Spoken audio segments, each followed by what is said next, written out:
أعوذ بالله من الشيطان الرجيم. بسم الله الرحمن الرحيم. ألف لام ميم.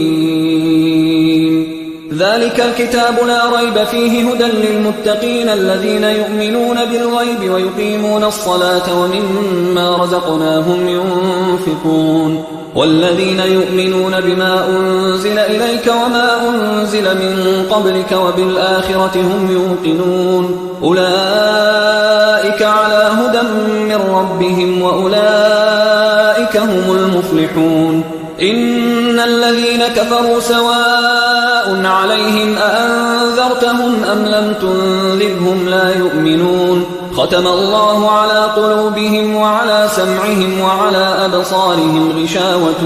ولهم عذاب عظيم. ومن الناس من يقول آمنا بالله وباليوم الآخر وما هم بمؤمنين يخادعون الله والذين آمنوا وما يخدعون إلا أنفسهم وما يشعرون. في قلوبهم مرض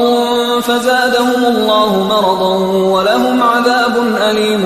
بما كانوا يكذبون. وإذا قيل لهم لا تفسدوا في الأرض قالوا إنما نحن مصلحون ألا إنهم هم المفسدون ولكن لا يشعرون. وإذا قيل لهم آمنوا كما آمن الناس قالوا أنؤمن كما آمن السفهاء ألا إنهم هم السفهاء ولكن لا يعلمون. وإذا لقوا الذين آمنوا قالوا آمنا وإذا خلوا إلى شياطينهم قالوا إنا معكم إنما نحن مستهزئون. الله يستهزئ بهم ويمدهم في طغيانهم يعمهون. أولئك الذين اشتروا الضلالة بالهدى فما ربحت تجارتهم وما كانوا مهتدين. مثلهم كمثل الذي استوقد نارا فلما أضاءت ما حوله ذهب الله بنورهم وتركهم في ظلمات لا يبصرون. صم بكم عمي فهم لا يرجعون. أو كصيب من السماء فيه ظلمات ورعد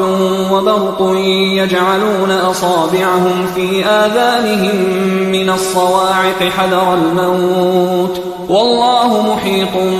بالكافرين. يكاد البرق يخطف أبصارهم كلما أضاء لهم مشوا فيه وإذا أظلم عليهم قاموا ولو شاء الله لذهب بسمعهم وأبصارهم إن الله على كل شيء قدير. يا أيها الناس اعبدوا ربكم الذي خلقكم والذين من قبلكم لعلكم تتقون الذي جعل لكم الأرض فراشا والسماء بناء وأنزل من السماء ماء فأخرج به من الثمرات رزقا لكم فلا تجعلوا لله أندادا وأنتم تعلمون. وإن كنتم في ريب مما نزلنا على عبدنا فأتوا بسورة من مثله وادعوا شهداءكم من دون الله إن كنتم صادقين. فإن لم تفعلوا ولن تفعلوا فاتقوا النار التي وقودها الناس والحجارة أعدت للكافرين. وبشر الذين آمنوا وعملوا الصالحات أن لهم جنات تجري من تحتها الأنهار كلما رزقوا منها من ثمرة رزقا قالوا هذا الذي رزقنا من قبل وأتوا به متشابها ولهم فيها أزواج مطهرة وهم فيها خالدون. إن الله لا يستحيي أن يضرب مثلا ما بعوضة فما فوقها فأما الذين آمنوا فيعلمون أنه الحق من ربهم وأما الذين كفروا فيقولون ماذا أراد الله بهذا مثلا يضل به كثيرا ويهدي به كثيرا وما يضل به إلا الفاسقين الذين ينقضون عهد الله من بعد ميثاقه ويقطعون ما أمر الله به أن يوصل ويفسدون في الأرض أولئك هم الخاسرون كيف تكفرون بالله وكنتم أمواتا فأحياكم ثم يميتكم ثم يحييكم ثم إليه ترجعون هو الذي خلق لكم ما في الأرض جميعا ثم استوى إلى السماء فسواهن 7 سماوات وهو بكل شيء عليم وإذ قال ربك للملائكة إني جاعل في الأرض خليفة قالوا أتجعل فيها من يفسد فيها ويسفك الدماء ونحن نسبح بحمدك ونقدس لك قال إني أعلم ما لا تعلمون وعلم آدم الأسماء كلها ثم عرضهم على الملائكة فقال أنبئوني بأسماء هؤلاء إن كنتم صادقين قالوا سبحانك لا علم لنا إلا ما علمتنا إنك أنت العليم الحكيم قال يا آدم أنبئهم بأسمائهم فلما أنبأهم بأسمائهم قال ألم أقل لكم إني أعلم غيب السماوات والأرض وأعلم ما تبدون وما كنتم تكتمون وإذ قلنا للملائكة اسجدوا لآدم فسجدوا إلا إبليس أبى واستكبر وكان من الكافرين وقلنا يا آدم اسكن أنت وزوجك الجنة وكلا منها رغدا حيث شئتما ولا تقربا هذه الشجرة فتكونا من الظالمين فأزلهما الشيطان عنها فأخرجهما مما كانا فيه وقلنا اهبطوا بعضكم لبعض عدو ولكم في الأرض مستقر ومتاع إلى حين فتلقى آدم من ربه كلمات فتاب عليه إنه هو التواب الرحيم قلنا اهبطوا منها جميعا فإما يأتينكم مني هدى فمن تبع هداي فلا خوف عليهم ولا هم يحزنون والذين كفروا وكذبوا بآياتنا أولئك أصحاب النار هم فيها خالدون يا بني إسرائيل اذكروا نعمتي التي أنعمت عليكم وأوفوا بعهدي أوف بعهدكم وإياي فارهبون وآمنوا بما أنزلت مصدقا لما معكم ولا تكونوا أول كافر به ولا تشتروا بآياتي ثمنا قليلا وإياي فاتقون ولا تلبسوا الحق بالباطل وتكتموا الحق وأنتم تعلمون وأقيموا الصلاة وآتوا الزكاة واركعوا مع الراكعين أتأمرون الناس بالبر وتنسون أنفسكم وأنتم تتلون الكتاب أفلا تعقلون واستعينوا بالصبر والصلاة وإنها لكبيرة إلا على الخاشعين الذين يظنون أنهم ملاقو ربهم وأنهم إليه راجعون يا بني إسرائيل اذكروا نعمتي التي أنعمت عليكم وأني فضلتكم على العالمين واتقوا يوما لا تجزي نفس عن نفس شيئا ولا يقبل منها شفاعة ولا يؤخذ منها عدل ولا هم ينصرون وإذ نجيناكم من آل فرعون يسومونكم سوء العذاب يذبحون أبناءكم ويستحيون نساءكم وفي ذلكم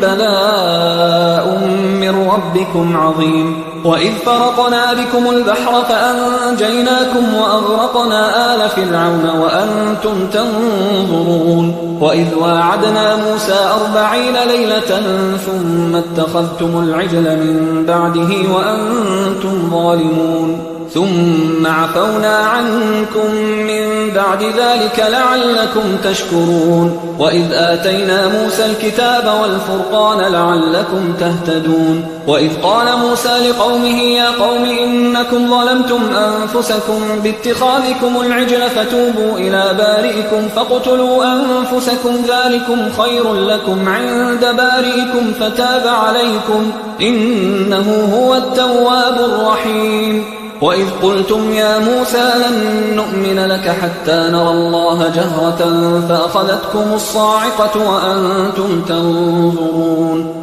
ثم بعثناكم من بعد موتكم لعلكم تشكرون وظللنا عليكم الغمام وأنزلنا عليكم المن والسلوى كلوا من طيبات ما رزقناكم وما ظلمونا ولكن كانوا أنفسهم يظلمون وإذ قلنا ادخلوا هذه القرية فكلوا منها حيث شئتم رغدا وادخلوا الباب سجدا وقولوا حطة نغفر لكم خطاياكم وسنزيد المحسنين فبدل الذين ظلموا قولا غير الذي قيل لهم فأنزلنا على الذين ظلموا رجزا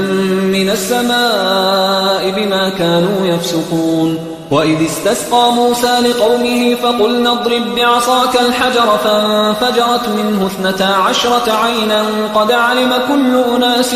مشربهم كلوا واشربوا من رزق الله ولا تعثوا في الأرض مفسدين وإذ قلتم يا موسى لن نصبر على طعام واحد فادع لنا ربك يخرج لنا مما تنبت الأرض من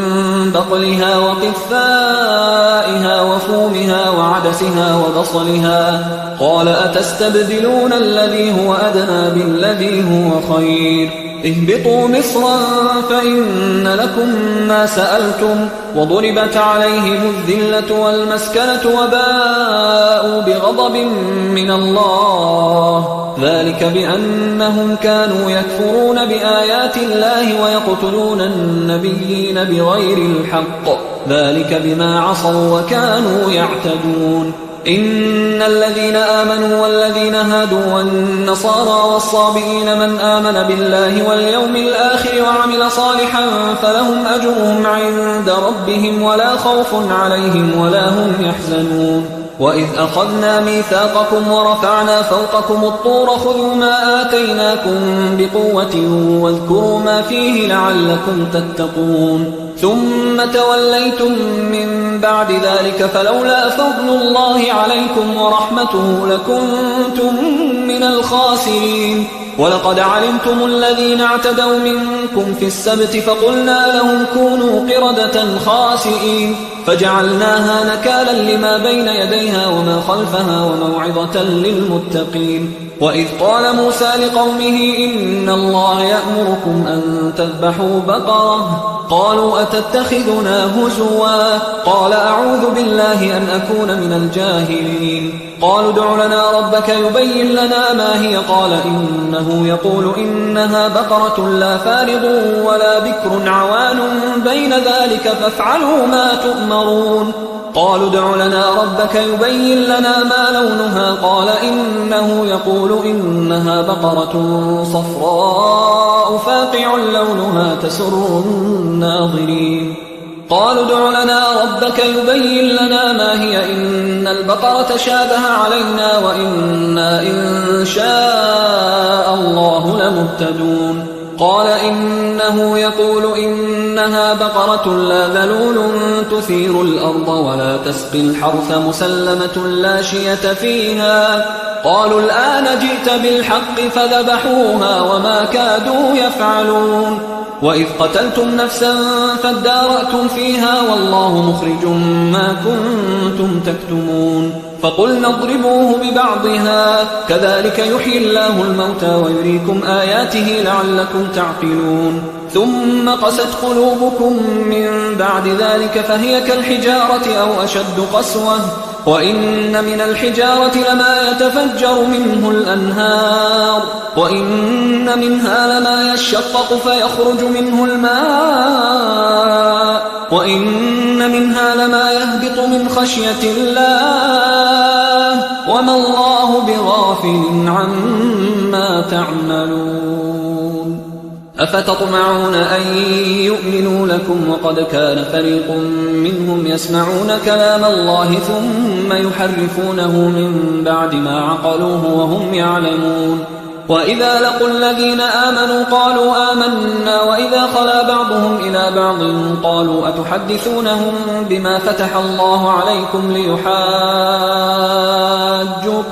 به عند ربكم أفلا تعقلون أولا يعلمون أن الله يعلم ما يسرون وما يعلنون ومنهم أميون لا يعلمون الكتاب إلا أماني وإنهم إلا يظنون فويل للذين يكتبون الكتاب بأيديهم ثم يقولون هذا من عند الله ليشتروا به ثمنا قليلا فويل لهم مما كتبت أيديهم وويل لهم مما يكسبون وقالوا لن تمسنا النار إلا أياما معدودة قل أتخذتم عند الله عهدا فلن يخلف الله عهده أم تقولون على الله ما لا تعلمون بلى من كسب سيئة وأحاطت به خطيئته فأولئك أصحاب النار هم فيها خالدون والذين آمنوا وعملوا الصالحات أولئك أصحاب الجنة هم فيها خالدون وإذ أخذنا ميثاق بني إسرائيل لا تعبدون إلا الله وبالوالدين إحسانا وذي القربى واليتامى والمساكين وقولوا للناس حسنا وأقيموا الصلاة وآتوا الزكاة ثم توليتم إلا قليلا منكم وأنتم معرضون وإذ أخذنا ميثاقكم لا تسفكون دماءكم ولا تخرجون أنفسكم من دياركم ثم أقررتم وأنتم تشهدون ثم أنتم هؤلاء تقتلون أنفسكم وتخرجون فريقا منكم من ديارهم تظاهرون عليهم بالإثم والعدوان وإن يأتوكم أسارى تفادوهم وهو محرم عليكم إخراجهم أفتؤمنون ببعض الكتاب وتكفرون ببعض فما جزاء من يفعل ذلك منكم إلا خزي في الحياة الدنيا ويوم القيامة يردون إلى أشد العذاب وما الله بغافل عما تعملون أولئك الذين اشتروا الحياة الدنيا بالآخرة فلا يخفف عنهم العذاب ولا هم ينصرون ولقد آتينا موسى الكتاب وقفينا من بعده بالرسل وآتينا عيسى ابن مريم البينات وأيدناه بروح القدس أفكلما جاءكم رسول بما لا تهوى أنفسكم استكبرتم ففريقا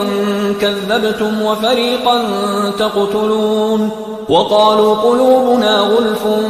بل لعنهم الله بكفرهم فقليلا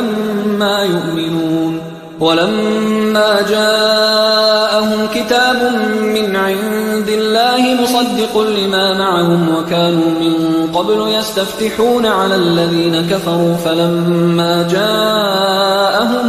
ما عرفوا كفروا به فلعنة الله على الكافرين بئس ما اشتروا به أنفسهم أن يكفروا بما أنزل الله بغيا أن ينزل الله من فضله على من يشاء من عباده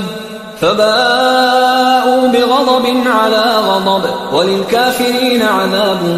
مهين وإذا قيل لهم آمنوا بما أنزل الله قالوا نؤمن بما أنزل علينا ويكفرون بما وراءه وهو الحق مصدقا لما معهم قل فلم تقتلون أنبياء الله من قبل إن كنتم مؤمنين ولقد جاءكم موسى بالبينات ثم اتخذتم العجل من بعده وأنتم ظالمون وإذ أخذنا ميثاقكم ورفعنا فوقكم الطور خذوا ما آتيناكم بقوة واسمعوا قالوا سمعنا وعصينا وأشربوا في قلوبهم العجل بكفرهم قل بئس ما يأمركم به إيمانكم إن كنتم مؤمنين قل إن كانت لكم الدار الآخرة عند الله خالصة من دون الناس فتمنوا الموت إن كنتم صادقين ولن يتمنوه أبدا بما قدمت أيديهم والله عليم بالظالمين ولتجدنهم أحرص الناس على حياة ومن الذين أشركوا يود أحدهم لو يعمر 1000 سنة وما هو بمزحزحه من العذاب أن يعمر والله بصير بما يعملون قل من كان عدوا لجبريل فإنه نزله على قلبك بإذن الله مصدقا لما بين يديه وهدى وبشرى للمؤمنين من كان عدوا لله وملائكته ورسله وجبريل وميكال فإن الله عدو للكافرين ولقد أنزلنا إليك آيات بينات وما يكفر بها إلا الفاسقون أوكلما عاهدوا عهدا نبذه فريق منهم بل أكثرهم لا يؤمنون ولما جاءهم رسول من عند الله مصدق لما معهم نبذ فريق من الذين أوتوا الكتاب كتاب الله وراء ظهورهم كأنهم لا يعلمون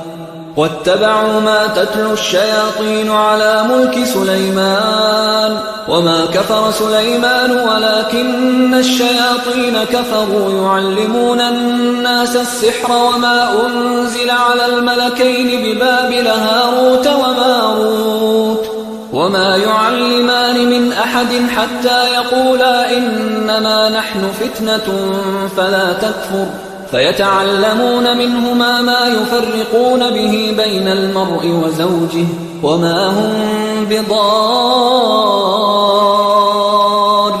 به من أحد إلا بإذن الله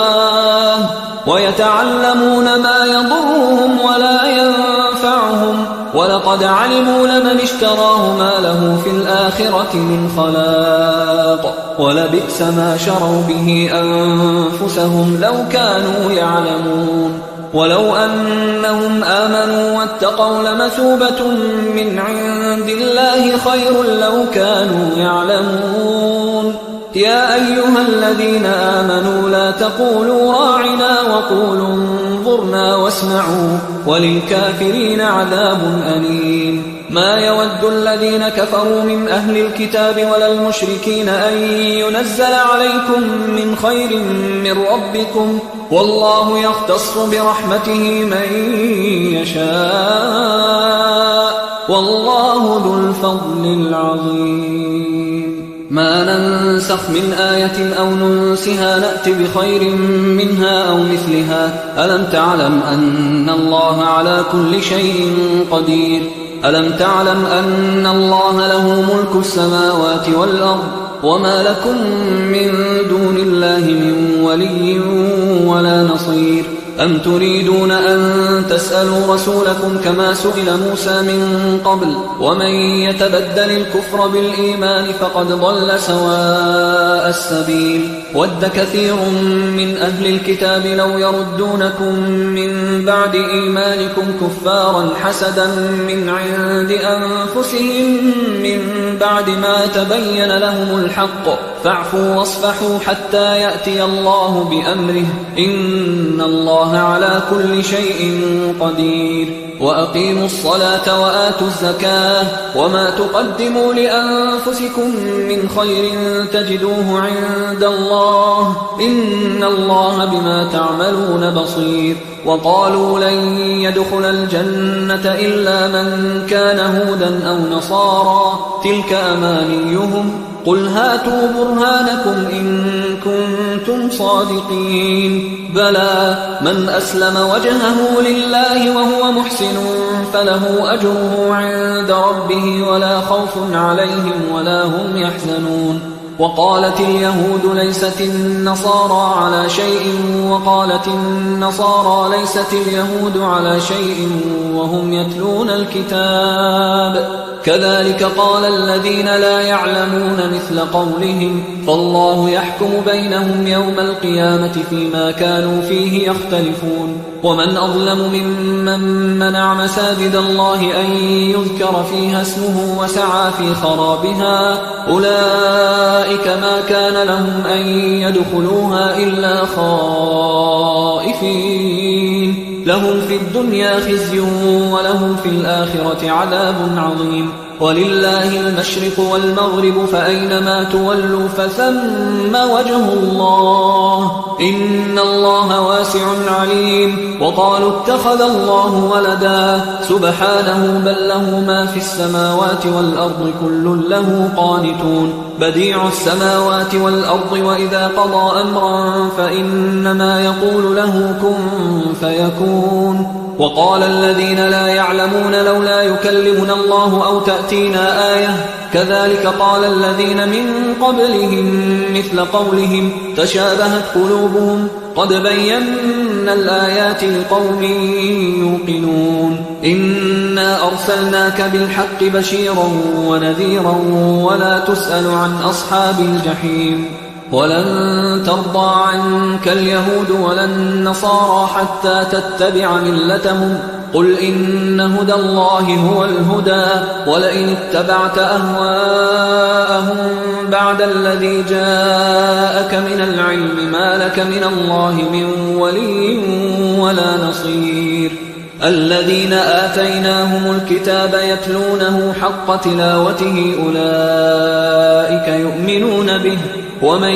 يكفر به فأولئك هم الخاسرون يا بني إسرائيل اذكروا نعمتي التي أنعمت عليكم وأني فضلتكم على العالمين واتقوا يوما لا تجزي نفس عن نفس شيئا ولا يقبل منها عدل ولا تنفعها شفاعة ولا هم ينصرون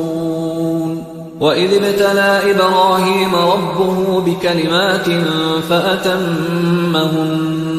قال إني جاعلك للناس إماما قال ومن ذريتي قال لا ينال عهد الظالمين وإذ جعلنا البيت مثابة للناس وأمنا واتخذوا من مقام إبراهيم مصلى وعهدنا إلى إبراهيم وإسماعيل أن طهرا بيتي للطائفين والعاكفين والركع السجود وإذ قال إبراهيم رب اجعل هذا بلدا آمنا وارزق أهله من الثمرات من آمن منهم بالله واليوم الآخر قال ومن كفر فأمتعه قليلا ثم أضطره إلى عذاب النار وبئس المصير وإذ يرفع إبراهيم القواعد من البيت وإسماعيل ربنا تقبل منا إنك أنت السميع العليم ربنا واجعلنا مسلمين لك ومن ذريتنا أمة مسلمة لك وأرنا مناسكنا وتب علينا إنك أنت التواب الرحيم ربنا وابعث فيهم رسولا منهم يتلو عليهم آياتك ويعلمهم الكتاب والحكمة ويزكيهم إنك أنت العزيز الحكيم ومن يرغب عن ملة إبراهيم إلا من سفه نفسه ولقد اصطفيناه في الدنيا وإنه في الآخرة لمن الصالحين إذ قال له ربه أسلم قال أسلمت لرب العالمين ووصى بها إبراهيم بنيه ويعقوب يا بني إن الله اصطفى لكم الدين فلا تموتن إلا وأنتم مسلمون أم كنتم شهداء إذ حضر يعقوب الموت إذ قال لبنيه ما تعبدون من بعدي قالوا نعبد إلهك وإله آبائك إبراهيم وإسماعيل وإسحاق إلها واحدا ونحن له مسلمون تلك أمة قد خلت لها ما كسبت ولكم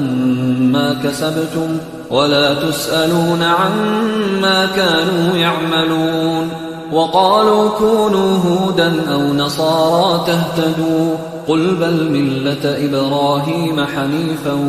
وما كان من المشركين قولوا آمنا بالله وما أنزل إلينا وما أنزل إلى إبراهيم وإسماعيل وإسحاق ويعقوب والأسباط وما أوتي موسى وعيسى وما أوتي النبيون من ربهم لا نفرق بين أحد منهم ونحن له مسلمون فإن آمنوا بمثل ما آمنتم به فقد اهتدوا وإن تولوا فإنما هم في شقاق فسيكفيكهم الله وهو السميع العليم صبغة الله ومن أحسن من الله صبغة ونحن له عابدون قل أتحاجوننا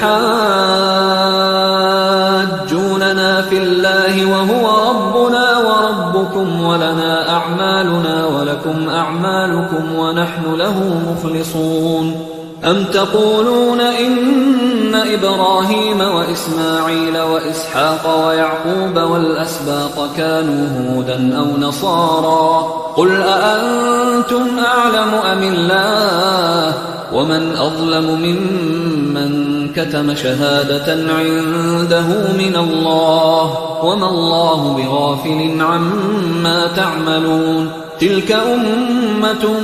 قد خلت لها ما كسبت ولكم ما كسبتم ولا تسألون عما كانوا يعملون سيقول السفهاء من الناس ما ولاهم عن قبلتهم التي كانوا عليها قل لله المشرق والمغرب يهدي من يشاء إلى صراط مستقيم وكذلك جعلناكم أمة وسطا لتكونوا شهداء على الناس ويكون الرسول عليكم شهيدا وما جعلنا القبلة التي كنت عليها إلا لنعلم من يتبع الرسول ممن ينقلب على عقبيه وإن كانت لكبيرة إلا على الذين هدى الله وما كان الله ليضيع إيمانكم إن الله بالناس لرؤوف رحيم قد نرى تقلب وجهك في السماء فلنولينك قبلة ترضاها فول وجهك شطر المسجد الحرام وحيث ما كنتم فولوا وجوهكم شطره وإن الذين أوتوا الكتاب ليعلمون أنه الحق من ربهم وما الله بغافل عما يعملون ولئن أتيت الذين أوتوا الكتاب بكل آية ما تبعوا قبلتك وما أنت بتابع قبلتهم وما بعضهم بتابع قبلة بعض ولئن اتبعت أهواءهم من بعد ما جاءك من العلم إنك إذا لمن الظالمين الذين آتيناهم الكتاب يعرفونه كما يعرفون أبناءهم وإن فريقا منهم ليكتمون الحق وهم يعلمون الحق من ربك فلا تكونن من الممترين ولكل وجهة هو موليها فاستبقوا الخيرات أينما تكونوا يأت بكم الله جميعا إن الله على كل شيء قدير ومن حيث خرجت فول وجهك شطر المسجد الحرام وإنه للحق من ربك وما الله بغافل عما تعملون ومن حيث خرجت فول وجهك شطر المسجد الحرام وحيث ما كنتم فولوا وجوهكم شطره لئلا يكون للناس عليكم حجة إلا الذين ظلموا منهم فلا تخشوهم واخشوني ولأتم نعمتي عليكم ولعلكم تهتدون كما أرسلنا فيكم رسولا منكم يتلو عليكم آياتنا ويزكيكم ويعلمكم الكتاب والحكمة ويعلمكم ما لم تكونوا تعلمون فاذكروني أذكركم واشكروا لي ولا تكفرون يا أيها الذين آمنوا استعينوا بالصبر والصلاة إن الله مع الصابرين ولا تقولوا لمن يقتل في سبيل الله أموات بل أحياء ولكن لا تشعرون ولنبلونكم بشيء من الخوف والجوع ونقص من الأموال والأنفس والثمرات وبشر الصابرين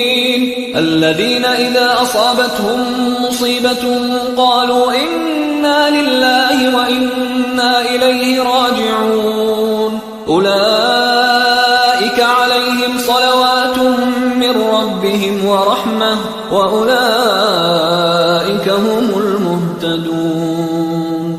إن الصفا والمروة من شعائر الله فمن حج البيت أو اعتمر فلا جناح عليه أن يطوف بهما ومن تطوع خيرا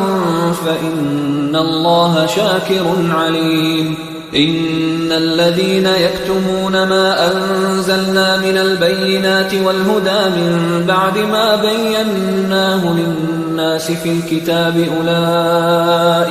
أولئك يلعنهم الله ويلعنهم اللاعنون إلا الذين تابوا وأصلحوا وبينوا فأولئك أتوب عليهم وأنا التواب الرحيم إن الذين كفروا وماتوا وهم كفار أولئك عليهم لعنة الله والملائكة والناس أجمعين خالدين فيها لا يخفف عنهم العذاب ولا هم ينظرون وإلهكم إله واحد لا إله إلا هو الرحمن الرحيم إن في خلق السماوات والأرض واختلاف الليل والنهار والفلك التي تجري في البحر بما ينفع الناس وما أنزل الله من السماء من ماء فأحيا به الأرض بعد موتها وبث فيها من كل دابة وتصريف الرياح والسحاب المسخر بين السماء والأرض لآيات لقوم يعقلون ومن الناس من يتخذ من دون الله أندادا يحبونهم كحب الله والذين آمنوا أشد حبا لله ولو يرى الذين ظلموا إذ يرون العذاب أن القوة لله جميعا وأن الله شديد العذاب إذ تبرأ الذين اتبعوا من الذين اتبعوا ورأوا العذاب وتقطعت بهم الأسباب وقال الذين اتبعوا لو أن لنا كرة فنتبرأ منهم كما تبرأوا منا كذلك يريهم الله أعمالهم حسرات عليهم وما هم بخارجين من النار يا أيها الناس كلوا مما في الأرض حلالا طيبا ولا تتبعوا خطوات الشيطان إنه لكم عدو مبين إنما يأمركم بالسوء والفحشاء وأن تقولوا على الله ما لا تعلمون وإذا قيل لهم اتبعوا ما أنزل الله قالوا بل نتبع ما ألفينا عليه آباءنا أولو كان آباؤهم لا يعقلون شيئا ولا يهتدون ومثل الذين كفروا كمثل الذي ينعق بما لا يسمع إلا دعاء ونداء صم بكم عمي فهم لا يعقلون يا أيها الذين آمنوا كلوا من طيبات ما رزقناكم واشكروا لله إن كنتم إياه تعبدون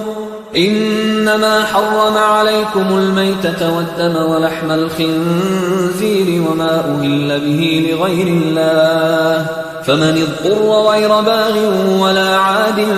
فلا إثم عليه إن الله غفور رحيم إن الذين يكتمون ما أنزل الله من الكتاب ويشترون به ثمنا قليلا أولئك ما يأكلون في بطونهم إلا النار ولا يكلمهم الله يوم القيامة ولا يزكيهم ولهم عذاب أليم أولئك الذين اشتروا الضلالة بالهدى والعذاب بالمغفرة فما أصبرهم على النار ذلك بأن الله نزل الكتاب بالحق وإن الذين اختلفوا في الكتاب لفي شقاق بعيد ليس البر أن تولوا وجوهكم قبل المشرق والمغرب ولكن البر من آمن بالله واليوم الآخر والملائكة والكتاب والنبيين وآتى المال على حبه ذوي القربى واليتامى والمساكين وابن السبيل والسائلين وفي الرقاب وأقام الصلاة وآتى الزكاة والموفون بعهدهم إذا عاهدوا والصابرين في البأساء والضراء وحين البأس أولئك الذين صدقوا وأولئك هم المتقون يا أيها الذين آمنوا كتب عليكم القصاص في القتلى الحر بالحر والعبد بالعبد والأنثى بالأنثى فمن عفي له من أخيه شيء فاتباع بالمعروف وأداء إليه بإحسان ذلك تخفيف من ربكم ورحمة فمن اعتدى بعد ذلك فله عذاب أليم ولكم في القصاص حياة يا أولي الألباب لعلكم تتقون كتب عليكم إذا حضر أحدكم الموت إن ترك خيرا الوصية للوالدين والأقربين بالمعروف حقا على المتقين فمن بدله بعدما سمعه فإنما إثمه على الذين يبدلونه إن الله سميع عليم فمن خاف من موص جنفا أو إثما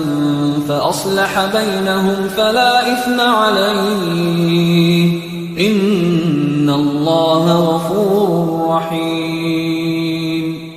يا أيها الذين آمنوا كتب عليكم الصيام كما كتب على الذين من قبلكم لعلكم تتقون أياما معدودات فمن كان منكم مريضا أو على سفر فعدة من أيام أخر وعلى الذين يطيقونه فدية طعام مسكين فمن تطوع خيرا فهو خير له وأن تصوموا خير لكم إن كنتم تعلمون. شهر رمضان الذي أنزل فيه القرآن هدى للناس وبينات من الهدى والفرقان فمن شهد منكم الشهر فليصم ومن كان مريضا أو على سفر فعدة من أيام أخر يريد الله بكم اليسر ولا يريد بكم العسر ولتكملوا العدة ولتكبروا الله على ما هداكم ولعلكم تشكرون. وإذا سألك عبادي عني فإني قريب أجيب دعوة الداعي إذا دعان فليستجيبوا لي وليؤمنوا بي لعلهم يرشدون. أحل لكم ليلة الصيام الرفث إلى نسائكم هن لباس لكم وأنتم لباس لهن علم الله أنكم كنتم تختانون أنفسكم فتاب عليكم وعفى عنكم فالآن باشروهن وابتغوا ما كتب الله لكم وكلوا واشربوا حتى يتبين لكم الخيط الأبيض من الخيط الأسود من الفجر ثم أتموا الصيام إلى الليل ولا تباشروهن وأنتم عاكفون في المساجد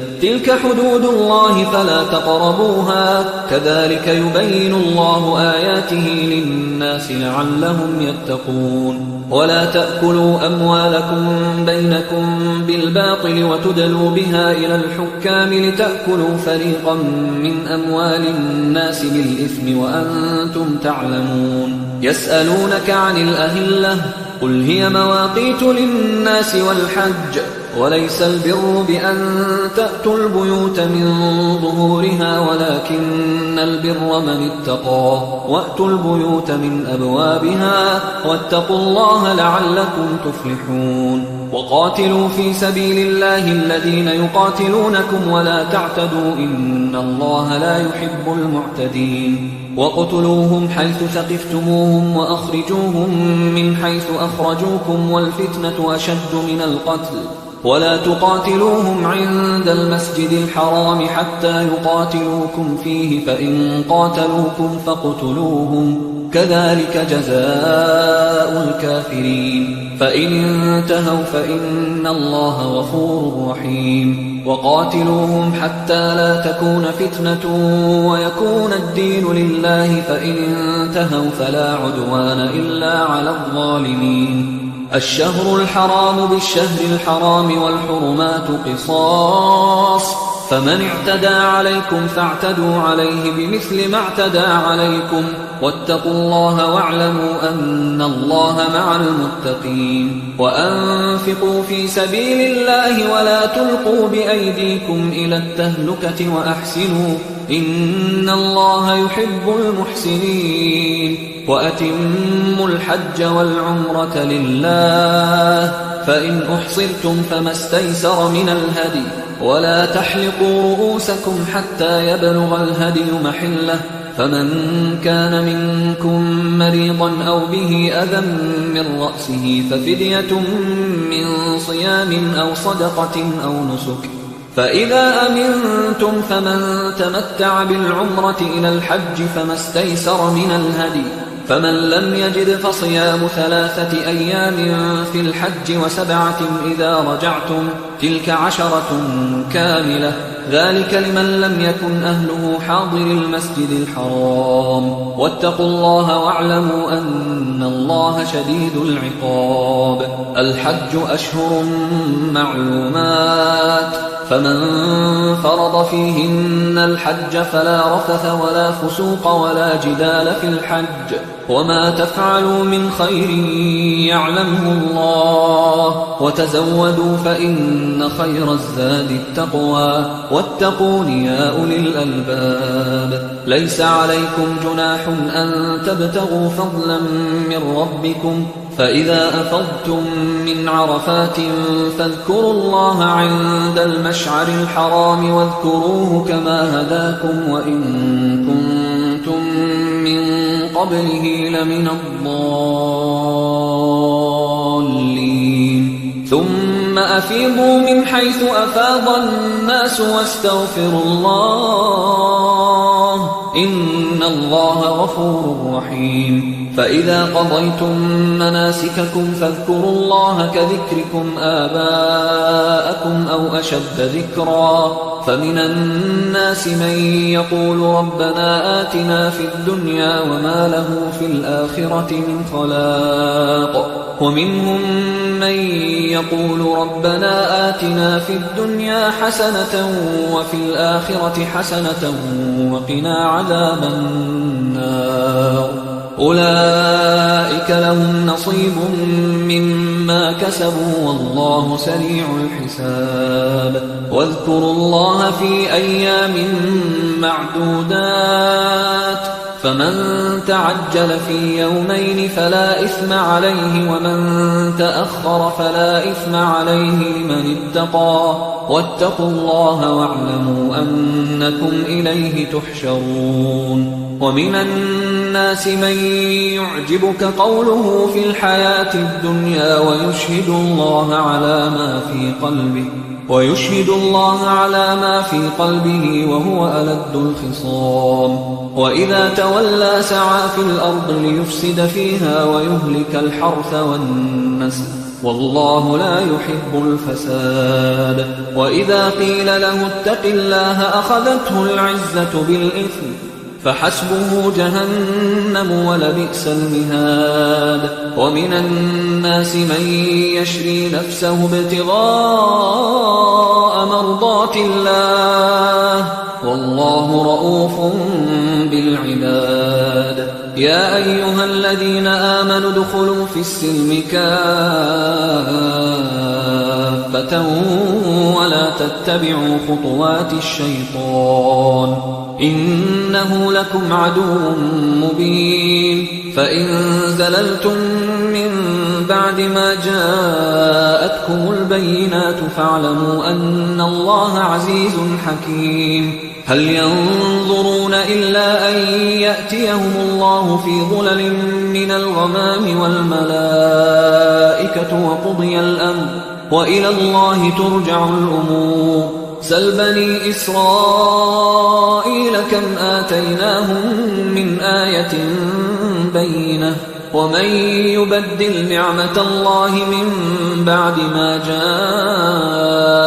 فإن الله شديد العقاب. زين للذين كفروا الحياة الدنيا ويسخرون من الذين آمنوا والذين اتقوا فوقهم يوم القيامة والله يرزق من يشاء بغير حساب. كان الناس أمة واحدة فبعث الله النبيين مبشرين ومنذرين وأنزل معهم الكتاب بالحق ليحكم بين الناس فيما اختلفوا فيه وما اختلف فيه إلا الذين أوتوه من بعد ما جاءتهم البينات بغيا بينهم فهدى الله الذين آمنوا لما اختلفوا فيه من الحق بإذنه والله يهدي من يشاء إلى صراط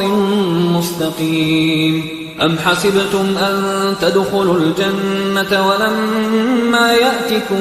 مثل الذين خلوا من قبلكم مستهم البأساء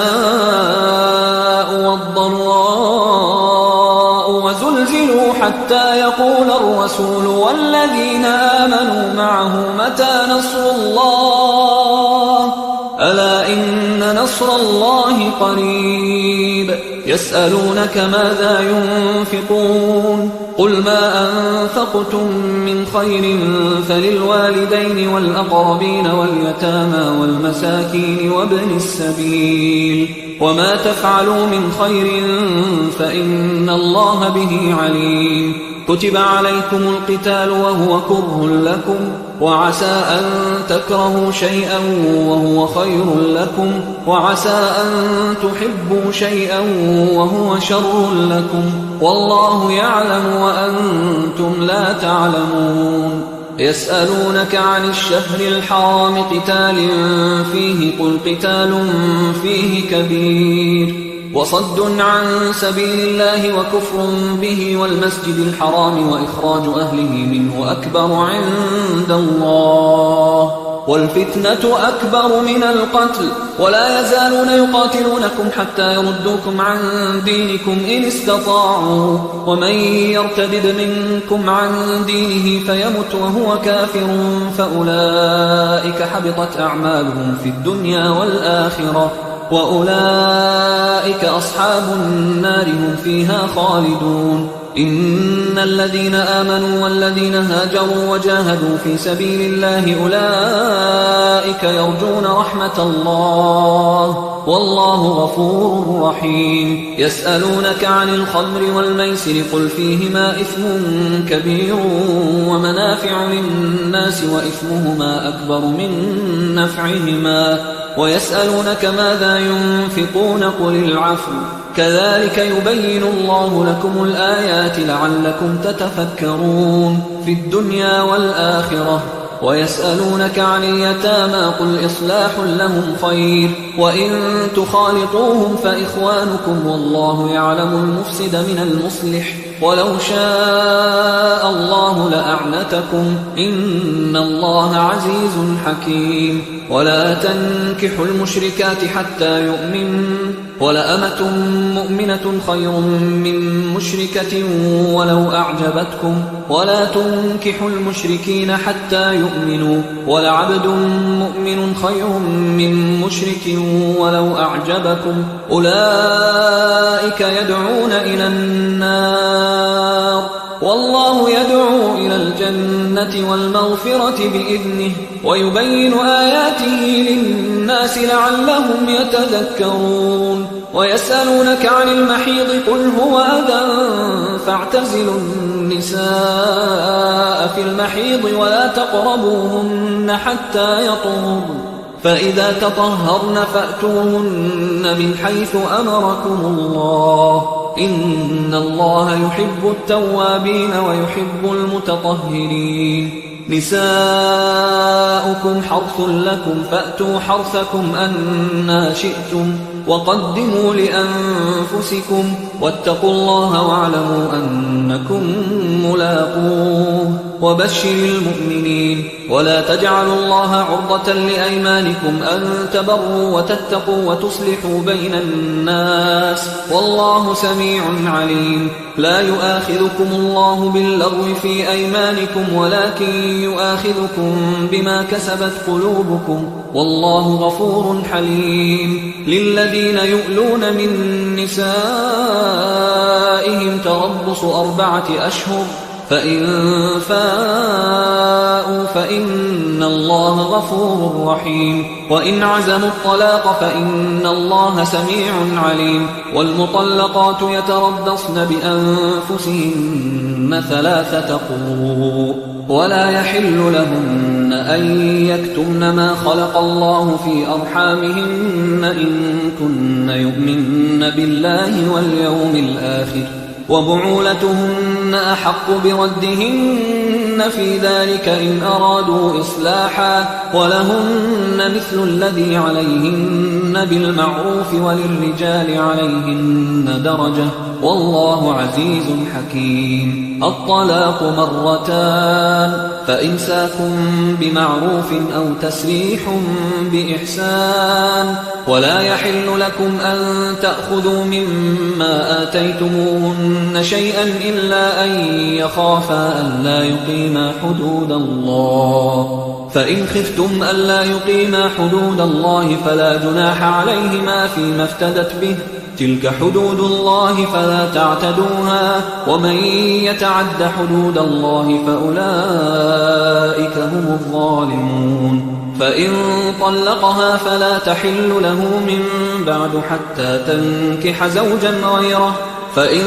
طلقها فلا جناح عليهما أن يتراجعا إن ظنا أن يقيما حدود الله وتلك حدود الله يبينها لقوم يعلمون وإذا طلقتم النساء فبلغن أجلهن فأمسكوهن بمعروف أو سرحوهن بمعروف ولا تمسكوهن ضرارا لتعتدوا ومن يفعل ذلك فقد ظلم نفسه ولا تتخذوا آيات الله هزوا واذكروا نعمة الله عليكم وما أنزل عليكم من الكتاب والحكمة يعظكم به واتقوا الله واعلموا أن الله بكل شيء عليم وإذا طلقتم النساء فبلغن أجلهن فلا تعضلوهن أن ينكحن أزواجهن إذا تراضوا بينهم بالمعروف ذلك يوعظ به من كان منكم يؤمن بالله واليوم الآخر ذلكم أزكى لكم وأطهر والله يعلم وأنتم لا تعلمون والوالدات يرضعن أولادهن حولين كاملين لمن أراد أن يتم الرضاعة وعلى المولود له رزقهن وكسوتهن بالمعروف لا تكلف نفس إلا وسعها لا تضار والدة بولدها ولا مولود له بولده وعلى الوارث مثل ذلك فإن أرادا فصالا عن تراض منهما وتشاور فلا جناح عليهما وإن أردتم أن تسترضعوا أولادكم فلا جناح عليكم إذا سلمتم ما آتيتم بالمعروف واتقوا الله واعلموا أن الله بما تعملون بصير والذين يتوفون منكم ويذرون أزواجا يتربصن بأنفسهن 4 أشهر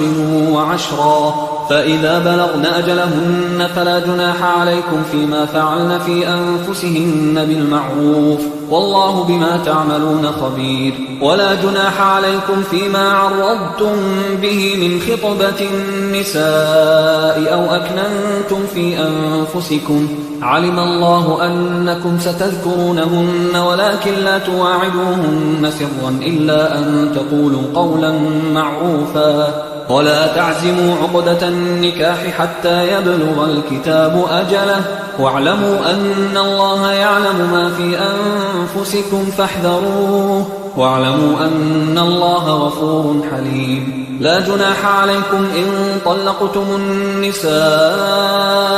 ما لم تمسوهن أو تفرضوا لهن فريضة ومتعوهن على الموسع قدره وعلى المقتر قدره متاعا بالمعروف حقا على المحسنين وإن طلقتموهن من قبل أن تمسوهن وقد فرضتم لهن فريضة فنصف ما فرضتم إلا أن يعفون أو يعفو الذي بيده عقدة النكاح وأن تعفوا أقرب للتقوى ولا تنسوا الفضل بينكم إن الله بما تعملون بصير حافظوا على الصلوات والصلاة الوسطى وقوموا لله قانتين فإن خفتم فرجالا أو ركبانا فإذا أمنتم فاذكروا الله كما علمكم ما لم تكونوا تعلمون والذين يتوفون منكم ويذرون أزواجا وصية لأزواجهم متاعا إلى الحول غير إخراج فإن خرجن فلا جناح عليكم فيما فعلن في أنفسهن من معروف والله عزيز حكيم وللمطلقات متاع بالمعروف حقا على المتقين كذلك يبين الله لكم آياته لعلكم تعقلون ألم تر إلى الذين خرجوا من ديارهم وهم ألوف حذر الموت فقال لهم الله موتوا ثم أحياهم إن الله لذو فضل على الناس ولكن أكثر الناس لا يشكرون وقاتلوا في سبيل الله واعلموا أن الله سميع عليم من ذا الذي يقرض الله قرضا حسنا فيضاعفه له أضعافا كثيرة والله يقبض ويبسط وإليه ترجعون ألم تر إلى الملأ من بني إسرائيل من بعد موسى إذ قالوا لنبي له مبعث لنا ملكا نقاتل في سبيل الله قال هل عسيتم إن كتب عليكم القتال ألا تقاتلوا قالوا وما لنا ألا نقاتل في سبيل الله وقد أخرجنا من ديارنا وأبنائنا فلما كتب عليهم القتال تولوا إلا قليلا منهم والله عليم بالظالمين وقال لهم نبيهم إن الله قد بعث لكم طالوت ملكا قالوا أنى يكون له الملك علينا ونحن أحق بالملك منه ولم يؤت سعة من المال قال إن الله اصطفاه عليكم وزاده بسطة في العلم والجسم والله يؤتي ملكه من يشاء والله واسع عليم وقال لهم نبيهم إن آية ملكه أن يأتيكم التابوت فيه سكينة من ربكم وبقية مما ترك آل موسى وآل هارون تحمله الملائكة إن في ذلك لآية لكم إن كنتم مؤمنين فلما فصل طالوت بالجنود قال إن الله مبتليكم بنهر فمن شرب منه فليس مني ومن لم يطعمه فإنه مني إلا من اغترف غرفة بيده فشربوا منه إلا قليلا منهم فلما جاوزه هو والذين آمنوا معه قالوا لا طاقة لنا اليوم بجالوت وجنوده قال الذين يظنون أنهم ملاقوا الله كم من فئة قليلة غلبت فئة كثيرة بإذن الله والله مع الصابرين ولما برزوا لجالوت وجنوده قالوا ربنا أفرغ علينا صبرا وثبت أقدامنا وانصرنا على القوم الكافرين فهزموهم بإذن الله وقتل داود جالوت وآتاه الله الملك والحكمة وعلمه مما يشاء ولولا دفع الله الناس بعضهم ببعض لفسدت الأرض ولكن الله ذو فضل على العالمين تلك آيات الله نتلوها عليك بالحق وإنك لمن المرسلين تلك الرسل فضلنا بعضهم على بعض منهم من كلم الله ورفع بعضهم درجات وآتينا عيسى ابن مريم البينات وأيدناه بروح القدس ولو شاء الله ما اقتتل الذين من بعدهم من بعد ما جاءتهم البينات ولكن اختلفوا فمنهم من آمن ومنهم من كفر ولو شاء الله ما اقتتلوا ولكن الله يفعل ما يريد يا أيها الذين آمنوا أنفقوا مما رزقناكم من قبل أن يأتي يوم لا بيع فيه ولا خلة ولا شفاعة والكافرون هم الظالمون الله لا إله إلا هو الحي القيوم لا تأخذه سنة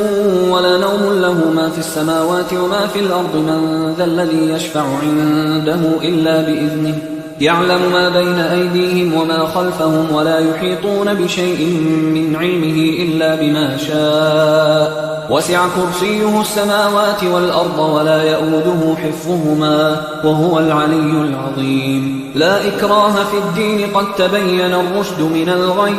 فمن يكفر بالطاغوت ويؤمن بالله فقد استمسك بالعروة الوثقى لا انفصام لها والله سميع عليم الله ولي الذين آمنوا يخرجهم من الظلمات إلى النور والذين كفروا أولياؤهم الطاغوت يخرجونهم من النور إلى الظلمات أولئك أصحاب النار هم فيها خالدون ألم تر إلى الذي حاج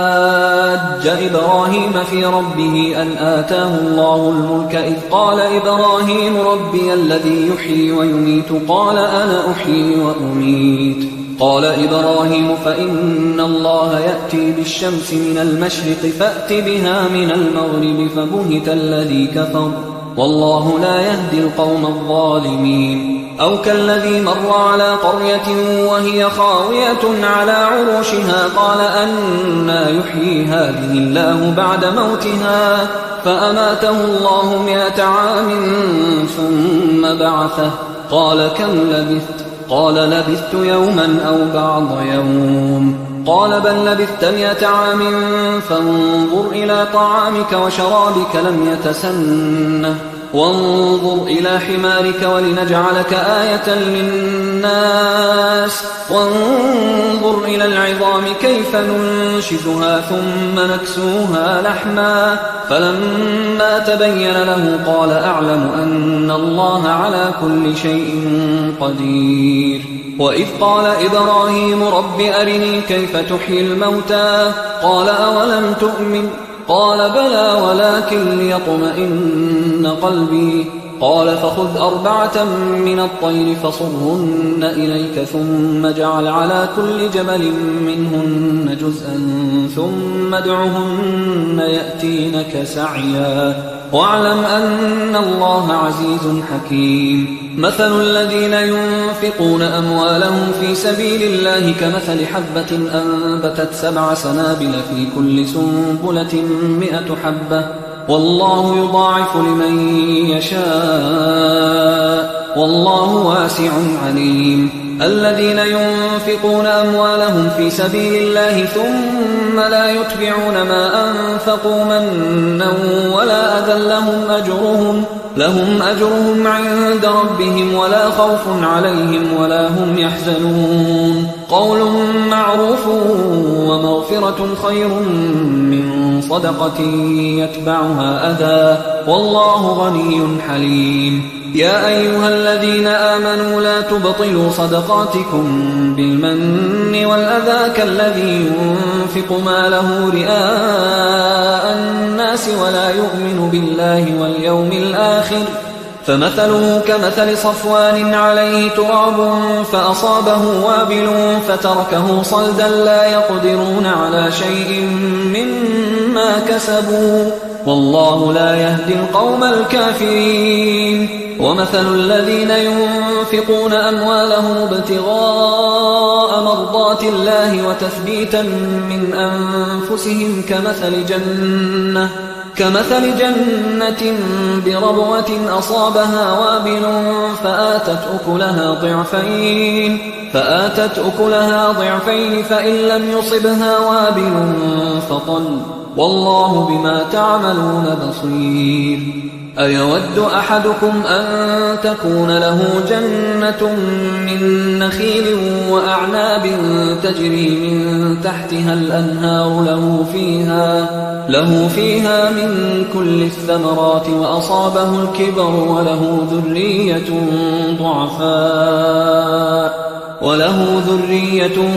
ضعفاء فأصابها إعصار فيه نار فاحترقت كذلك يبين الله لكم الآيات لعلكم تتفكرون يا أيها الذين آمنوا أنفقوا من طيبات ما كسبتم ومما أخرجنا لكم من الأرض ولا تيمموا الخبيث منه تنفقون ولستم بآخذيه إلا أن تغمضوا فيه واعلموا أن الله غني حميد الشيطان يعدكم الفقر ويأمركم بالفحشاء والله يعدكم مغفرة منه وفضلا والله واسع عليم يؤتي الحكمة من يشاء ومن يؤت الحكمة فقد أوتي خيرا كثيرا وما يذكر إلا أولو الألباب وما أنفقتم من نفقة أو نذرتم من نذر فإن الله يعلمه وما للظالمين من أنصار أنصار إن تبدوا الصدقات فنعما هي وإن تخفوها وتؤتوها الفقراء فهو خير لكم ويكفر عنكم من سيئاتكم والله بما تعملون خبير ليس عليك هداهم ولكن الله يهدي من يشاء وما تنفقوا من خير فلأنفسكم وما تنفقون إلا ابتغاء وجه الله وما تنفقوا من خير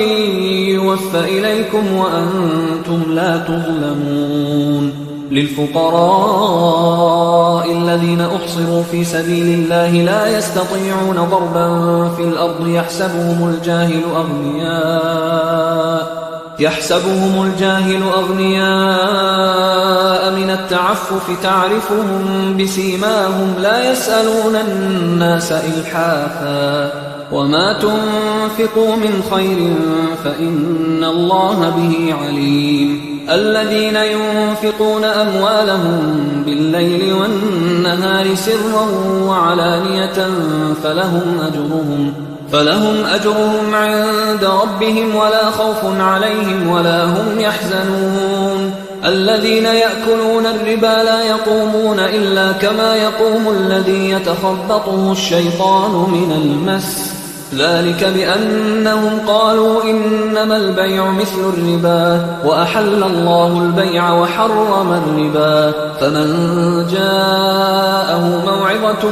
من ربه فانتهى فله ما سلف وأمره إلى الله ومن عاد فأولئك أصحاب النار هم فيها خالدون يمحق الله الربا ويربي الصدقات والله لا يحب كل كفار أثيم إن الذين آمنوا وعملوا الصالحات وأقاموا الصلاة وآتوا الزكاة لهم أجرهم عند ربهم ولا خوف عليهم ولا هم يحزنون يا أيها الذين آمنوا اتقوا الله وذروا ما بقي من الربا إن كنتم مؤمنين فإن لم تفعلوا فأذنوا بحرب من الله ورسوله وإن تبتم فلكم رؤوس أموالكم لا تظلمون ولا تظلمون وإن كان ذو عسرة فنظرة إلى ميسرة وأن تصدقوا خير لكم إن كنتم تعلمون واتقوا يوما ترجعون فيه إلى الله ثم توفى كل نفس ما كسبت وهم لا يظلمون يا أيها الذين آمنوا إذا تداينتم بدين إلى أجل مسمى فاكتبوه وليكتب بينكم كاتب بالعدل ولا يأب كاتب أن يكتب كما علمه الله فليكتب وليملل الذي عليه الحق وليتق الله ربه ولا يبخس منه شيئا فإن كان الذي عليه الحق سفيها أو ضعيفا أو لا يستطيع أن يمله فليملل وليه بالعدل واستشهدوا شهيدين من رجالكم فإن لم يكونا رجلين فرجل وامرأتان ممن ترضون من الشهداء أن تضل إحداهما فتذكر إحداهما الأخرى ولا يأبى الشهداء إذا ما دعوا ولا تسأموا أن تكتبوه صغيرا أو كبيرا إلى أجله ذلكم أقسط عند الله وأقوم للشهادة وأدنى أن لا ترتابوا إلا أن تكون تجارة حاضرة تديرونها بينكم فليس عليكم جناح ألا تكتبوها وأشهدوا إذا تبايعتم ولا يضار كاتب ولا شهيد وإن تفعلوا فإنه فسوق بكم واتقوا الله ويعلمكم الله والله بكل شيء عليم وإن كنتم على سفر ولم تجدوا كاتبا فرهان مقبوضة فإن أمن بعضكم بعضا فليؤد الذي اؤتمن أمانته وليتق الله ربه ولا تكتموا الشهادة ومن يكتمها فإنه آثم قلبه والله بما تعملون عليم. لله ما في السماوات وما في الأرض وإن تبدوا ما في أنفسكم أو تخفوه يحاسبكم به الله فيغفر لمن يشاء ويعذب من يشاء والله على كل شيء قدير. آمن الرسول بما أنزل إليه من ربه والمؤمنون كل آمن بالله وملائكته وكتبه ورسله لا نفرق بين أحد من رسله وقالوا سمعنا وأطعنا غفرانك ربنا وإليك المصير. لا يكلف الله نفسا إلا وسعها لها ما كسبت وعليها ما اكتسبت ربنا لا تؤاخذنا إن نسينا أو أخطأنا ربنا ولا تحمل علينا إصرا كما حملته على الذين من